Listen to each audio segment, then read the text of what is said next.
Okay, in some tennis news, Laura Robson, the former British women's #1, has retired aged just 28 due to injury. She promised so much in her early career. She won the Junior Wimbledon aged just 14 in 2008. Followed that up 4 years later at the London 2012 Olympics with a silver medal in the mixed doubles alongside Andy Murray. So already she's promising so much that she could be a potential Grand Slam winner.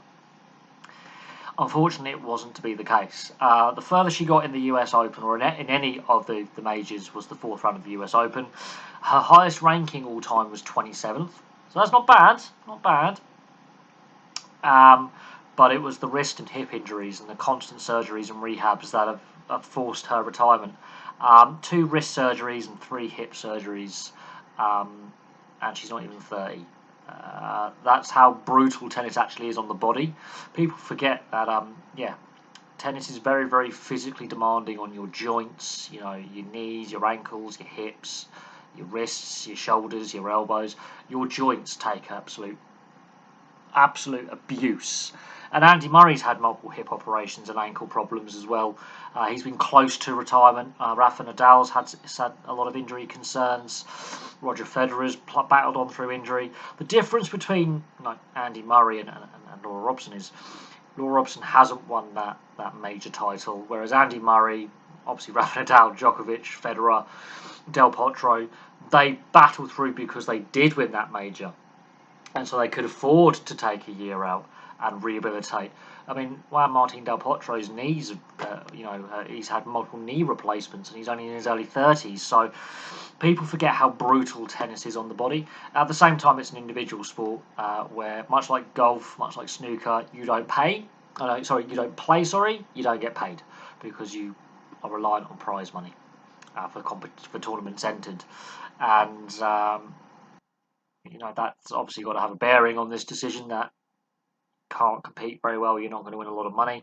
But she did promise much in her early days, in her teenage years, winning Junior Wimbledon and obviously winning an Olympic silver, and reaching the world ranking of 27 is nothing to sniff at. I mean, that's a fair achievement.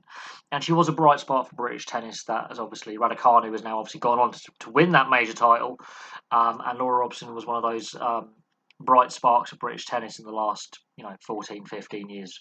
And over her professional career, which has been about a 12-year professional career or so since her teenage years, she's been competitive in tournaments. She's won some of the minor tournaments, on the circuit. Never won a major. The furthest she got in a major was the fourth round of the US Open.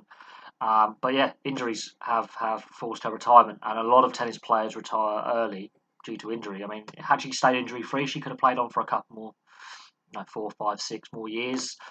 She's retired from her profession at the age of 28. So there you go. Laura Robson has retired from tennis at age 28 due to injury. Place your thoughts on Laura Robson below and the state of British tennis right now. Obviously, with Raducanu winning, a major title last year. Andy Murray obviously winning multiple major titles. Jamie Murray, obviously his brother winning in the doubles and having a very successful career as a doubles player. But other than that, is the depth there? How do we feel about the state of British tennis now than where it was under Tim Hemming and Greg Brzezinski 20 years ago?